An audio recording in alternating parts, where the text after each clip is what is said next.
અંકલેશ્વરમાં live in પાર્ટનરની હત્યા, mobile મુદ્દે થયેલો ઝઘડો લોહિયાળ બન્યો, પ્રેમીની ધરપકડ.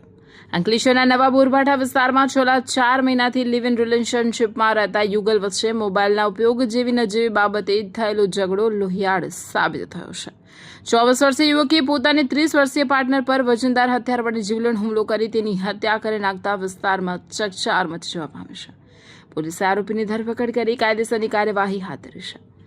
પોલીસ સૂત્રોના જણાવ્યા મુજબ નવા બોરભાઠા ગામે તક્ષશિલા સ્કૂલ પાછળ આવેલી એક સોસાયટીમાં રહેતા 24 વર્ષીય જગદીશ ઉર્ફે જગુ રમેશ રાઠોડ અને 30 વર્ષીય રેણુકા રાઠોડ છેલ્લા 4 મહિનાથી સાથે રહેતા હતા.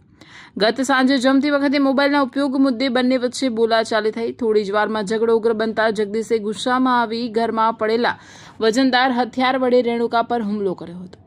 હુમલામાં રેણુકાના માથા તેમજ શરીરના અન્ય ભાગોમાં ગંભીર ઇજાઓ પહોંચી હતી. લોહીલુહાણ હાલતમાં ચીસો સંભળાતા આસપાસના લોકો દોડી આવ્યા હતા અને ઇજાગ્રસ્ત મહિલાને તાત્કાલિક સારવાર માટે ગડખોલ પીએચસી ખાતે ખસેડવામાં આવી હતી. જો કે હાલત ગંભીર હોવાથી તેને વધુ સારવાર માટે સુરત સિવિલ હોસ્પિટલમાં રિફર કરવામાં આવી હતી, જ્યાં સારવાર દરમિયાન તેનું મોત નીપજ્યું હતું.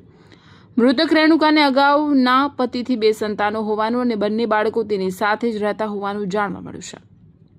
માતાના કરુણ મોત બાદ બંને બાળકોને માતાની છત્રછાયા ગુમાવવાનો વારો આવ્યો છે. ઘટનાને લઈને પોલીસે આરોપી જગદીશ રાઠોડની ધરપકડ કરી વધુ તપાસ હાથ ધરી છે.